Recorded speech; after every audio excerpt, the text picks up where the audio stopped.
स्वागत है आपका हमारे YouTube channel English by Anoop sir. जैसा कि आप देख रहे हैं सर्दी बहुत ज़्यादा पड़ रही है। आज हम एक्टिव पैसिव वॉइस जो कल पार्ट 1 कराया था प्रेजेंट इंडेफिनिट के सिंपल सेंटेंस का, उसको आगे बढ़ाएंगे और उसी में आगे ऐड करेंगे। प्रेजेंट कंटिन्यूस का भी आगे बढ़ाएंगे। कहाँ तक पहुँचता है आप ध्यान से देखिएगा और सीखिएगा बहुत अच्छे तरीके से। कल प्रेजेंट इंडेफिनिट के सिंपल सेंटेंस का जो बताया था उसका एक हम एग्जाम्पल कराने के बाद आगे बढ़ेंगे। तो कल का एक एग्जाम्पल ये था, जैसे कराया था हमने, जैसे he drives the car on road. ये है। तो कैसे बताया था, इसका पैसिव कैसे बनेगा। सबसे पहले हम इसमें से ऑब्जेक्ट यानी कि कर्म देखेंगे। कर्म कौन सा होता है, ऐसे ही असल ये वो होती है क्रिया। क्रिया के बाद जो होता है वो कर्म यानी कि ऑब्जेक्ट होता है। द कार को आगे लाएंगे द कार।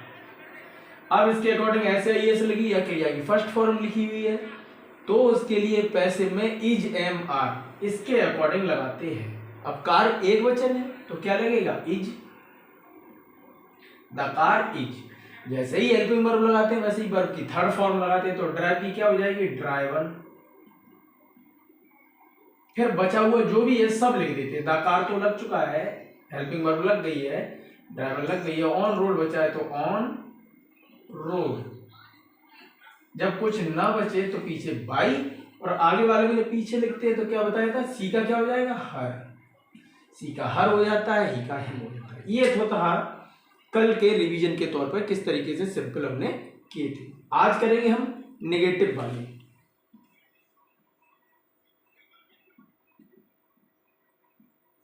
नेगेटिव में क्या होता है, इसमें डू या डज लगी होती है। अब एग्जांपल देखेंगे इसके। He does not write the letter. ये he does not write the letter. अब इसमें हमें क्या लेके आना आगे, जो नॉट लगा हुआ है, नॉट के बाद वाला जो शब्द होता है वो होता है वर्ब, और वर्ब के बाद होता है ऑब्जेक्ट। यानी नॉट के बाद जो वर्ब होता है यानी क्रिया होती है, क्रिया के बाद क्या होता है, कर्म।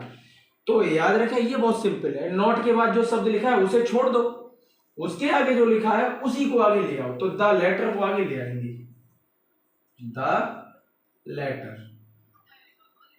अब इसके हिसाब से लगेगा इज एम आर। अब लेटर एक है तो क्या लगेगा, इज। ये डज गायब होगी, डू या डज किस में ले लेती है, जेबार में इज होगी। नॉट लगी हुई है तो नॉट लगाएंगे, नॉट। फिर वर्ब की थर्ड फॉर्म राइट की क्या हो जाएगी, रिटन। अब कुछ है ही नहीं तो क्या लगाएंगे, बाई, और ही को जब पीछे लिखते हैं तो क्या हो जाता है, इस तरीके से बन जाएगा। दूसरा एक और देखें, जैसे लिखा है आई बीट यू। एक मिनट, नेगेटिव चले, I do not beat you in school. ये I do not beat you in school कैसे बनेगा, नॉट लगा है, नॉट के बाद जो शब्द है उसे छोड़ना है, उसके बाद वाली को लाना है, यू को आगे लाएंगे, यू। अब लगाएंगे डू या डज को हटा करके इज एम आर, तो यू के हिसाब से क्या लगेगा, आर। नॉट लगी है तो नॉट। फिर थर्ड फॉर्म बीट की क्या हो जाएगी, बीटन।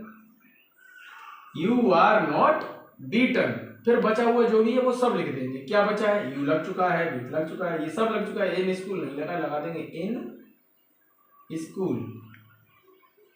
जब कुछ ना बचे तो पीछे बाई, और आगे वाले को सबसे पीछे यानी कि सब्जेक्ट को ऑब्जेक्ट। आई को जब पीछे लिखते क्या हो जाता है, मी। इस तरीके से ये बन जाएगा। ये कौन सा है, नेगेटिव है। पॉजिटिव में क्या था, इज एम आर के बाद वर्ब की थर्ड फॉर्म लगती है। इसमें क्या है, नेगेटिव में क्या होता है, हेल्पिंग वर्ब यानी इज एम आर लगेगा। प्रेजेंट इंडेफिनिट का ये नियम होता है कि पैसिव में इज एम आर लगती है। तो इज एम आर के बाद नॉट अगर दिया गया है तो नॉट, नॉट के बाद क्रिया की थर्ड फॉर्म, फिर बचे हुए सारे शब्द लिख दिए जाते हैं, और बाद में बाई और आगे वाले सब्जेक्ट को बदल के पीछे लिख देते हैं। ये नेगेटिव का रूल है। अब नेगेटिव के बाद आता है इंटेरोगेटिव। आगे है इंटेरोगेटिव। इंटेरोगेटिव में क्या है, अगर हेल्पिंग वर्ब आपको पहले दी गई है तो आपको पहले पैसिव में भी पहले लगानी है। जैसे देखें, जैसे पहला एग्जांपल है, do you play the game, question mark. ये do you play the game. अब डू यू यानी कि हेल्पिंग वर्ब पहले लगी हुई है, तो जब पैसिव बनाएंगे तो पैसिव में भी हेल्पिंग वर्ब पहले लगाएंगे। कैसे बनेगा, लाएंगे क्या पहले, ये हेल्पिंग वर्ब है, ये क्या है, सब्जेक्ट है, ये मेन वर्ब है, ये ऑब्जेक्ट यानी ये कर्म है। द गेम को आगे लाएंगे, जगह छोड़कर, जगह छोड़ देंगे, द गेम को आगे लाएंगे, द गेम। अब देखेंगे द गेम के हिसाब से क्या लगेगा, इस सीधी सी बात है, प्रेजेंट इंडेफिनिट चल रहा है और प्रेजेंट इंडेफिनिट में सारी क्रिया इज एम आर सब्जेक्ट के हिसाब से लगती है। द गेम एक वचन है, अब इसके हिसाब से क्या लगेगा, इज लगेगा कि एम की आर। द गेम के हिसाब से क्या लगेगा, इज। तो वो इज अब कहाँ पर लग जाएगी, ये जगह छोड़िए, यहीं पर लग जाएगी इज। क्यों लगेगी, क्योंकि हमें एक्टिव में साई क्रिया पहले लगी हुई मिली है, इसलिए साई क्रिया पहले लगी है तो पैसिव में भी हम लोग साई क्रिया को पहले लगाएंगे, तो इज द गेम। अब लगाएंगे थर्ड फॉर्म, प्ले की क्या हो जाएगी, प्ले। अब अन्य शब्द है नहीं इसमें, तो है नहीं तो क्या लगाएंगे, बाई, और यू को पीछे लिख देंगे लाकर, यू को चेंज करने पर यू ही रहता है। क्वेश्चन मार्क है तो क्वेश्चन मार्क लगा रहेगा। एक और एग्जांपल देखेंगे, जैसे लिखा है, does Ram sell the books in market, question mark. ये है, अब क्या है, अब हेल्पिंग वर्ब पहले लगी है, हेल्पिंग वर्ब पहले लगानी है, सीधी सी बात है। तो अब लाएंगे क्या, पहले आगे कर्म लाएंगे। कर्म क्या, देखो ये हेल्पिंग वर्ब है, ये क्या है, सब्जेक्ट, ये वर्ब है, क्रिया, क्रिया के बाद क्या लिखा है, कर्म, द बुक्स। तो द बुक्स को आगे लाएंगे, लेकिन द बुक्स के हिसाब से लगेगा क्या, इजेएमआर लगेगी। तो वो कहाँ लगाएंगे, जहां पे हेल्पिंग वर्ब पहले लगी उसी की जगह पर लगाएंगे। तो क्या करें, जगह छोड़ दें, द बुक्स को लेके आए, द बुक्स। किताबें, किताबें बहुत सी है, तो अब इज तो लगेगा नहीं, तो क्या लगेगा, आर। तो वो आर कहाँ है, यहाँ पर लगेगा, यहाँ लगा देंगे। जहां पर शुरुआत में हेल्पिंग वर्ब होती है, पैसिव में भी वहीं पर हेल्पिंग वर्ब लगाई जाती है, लेकिन पीछे वाले ऑब्जेक्ट को जब आगे ले आते हैं उसके हिसाब से। ये बहुवचन है, क्या लगेगा, आर। तो अब आर वो यहाँ लगे, क्योंकि हेल्पिंग वर्ब आगे लगी है तो हम भी आगे ही लगाएंगे, आर द बुक्स। अब क्रिया की थर्ड फॉर्म, सेल की क्या हो जाएगी, सोल्ड। जब थर्ड फॉर्म लग जाए फिर बाकी के बचे हुए सारे शब्द लिख देंगे। क्या बचा, इन मार्केट बचा, तो इन मार्केट। जब कुछ ना बचे तो अपनी तरफ से लगाएंगे बाई, और आगे वाले सब्जेक्ट को, जब पीछे राम यानी कि नाम है तो नाम में कोई चेंज नहीं, नाम में कोई चेंज नहीं। ये है हेल्पिंग वर्ब से शुरू होने वाले एक्टिव टू पैसिव। अब अगर इनमें क्वेश्चन वर्ड भी आ जाए, व्हाट, व्हाई, वेयर, सिर्फ हु को छोड़कर अगर कोई क्वेश्चन वर्ड आ जाता है तो उसमें हम कोई चेंजिंग नहीं करते। जैसे अगर मान लो यहाँ पे दिया जाता है why do you play the game, तो हम व्हाई को वैसा का वैसा ही लिख देते, कोई चेंजिंग नहीं। सिर्फ हमें किससे मतलब, हेल्पिंग वर्ब से।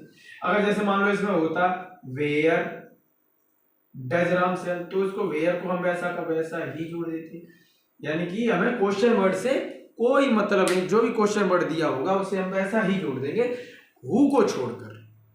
ठीक है, हेल्पिंग वर्ब से शुरू होने वाले सेंटेंस को क्या करते हैं हम, पैसिव बनाते समय हेल्पिंग वर्ब से ही बनाते हैं। अगर उसमें क्वेश्चन वर्ड ऐड कर दिया गया, जैसे व्हाट, व्हाई, वेयर, व्हेन, ये दे दिया गया है, तो उसे ज्यों का त्यों वहीं के वहीं वैसा ही लिख देते हैं। ठीक है, और डू या डज को किस में बदल देते हैं, इज एम आर में, जरूरत के हिसाब से जैसा करता वैसा इज एम आर, मतलब जो भी लगेगा वो लगाएंगे। ठीक है, अब बचा कौन सा, हु वाला बचा है, उसको डीपली जरा देखें। हु वाले में क्या होता है, हु को बाई हुम कर दिया जाता है, बाई हुम, हु को बाई हुम कर देते हैं। ये हु जो है ये सब्जेक्ट का काम करता है, इसीलिए इसके आगे बाई लगाया जाता है, और हु सब्जेक्ट है, इसको ऑब्जेक्ट हुम कर दिया जाता है, बाई हुम, इसीलिए। और इस सेंटेंस में हु वाले वाक्यों में पहले ही बाई लग जाता है तो फिर पीछे बाई लगाने की जरूरत नहीं होती। एग्जाम्पल्स देखेंगे समझ में आएगा। जैसे लिखा है who beats you in school, question. ये who beats you in school, क्या करेंगे, हु को सबसे पहले कर देंगे बाई होम, बाई होम, ठीक है। अब पीछे से उठा के लाएंगे, यानी कि हु के बाद जो होगा वो होती है क्रिया, क्रिया के बाद क्या है कर्म, यू को लाएंगे आगे, लेकिन अब इसमें सहायक क्रिया जरूर लगेगी। पैसिव में सहायक क्रिया लगती है और एक क्रिया की थर्ड फॉर्म लगती है, बताया था।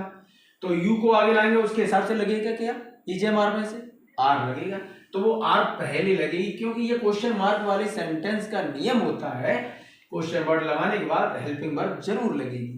इसमें क्यों नहीं लगती, क्योंकि इसको हु को सब्जेक्ट माना जाता है, इसलिए बाय हुम आर फिर you, by whom are you. अब क्रिया की थर्ड फॉर्म बीट की क्या हो जाएगी, बीटन, बीटन। फिर बचे हुए शब्द इन स्कूल, आगे कुछ लगेगा नहीं, क्वेश्चन मार्क वही वही हो जाएगा। एक और देखें, who rights the lesson in my room, question mark, ये लिखा है who rights the lesson in my room.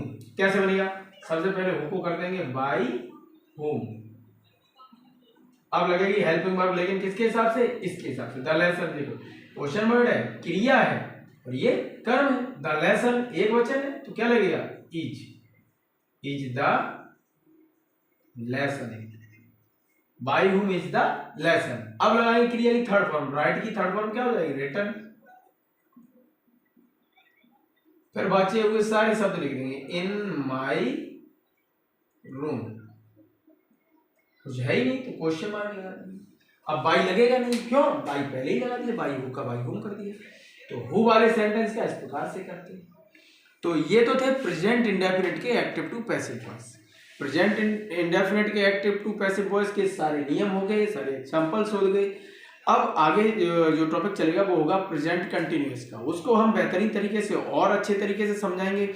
आप लोग इसे सीखते रहिए और आगे जितना भी आपके कोर्स में रिलेटेड जितनी भी चीज़ें होंगी सारी की सारी आपकी कराई जाएंगी। हमारे चैनल को सब्सक्राइब कीजिएगा। नाम है हमारा इंग्लिश बाई अनुसर 9808। Thank you.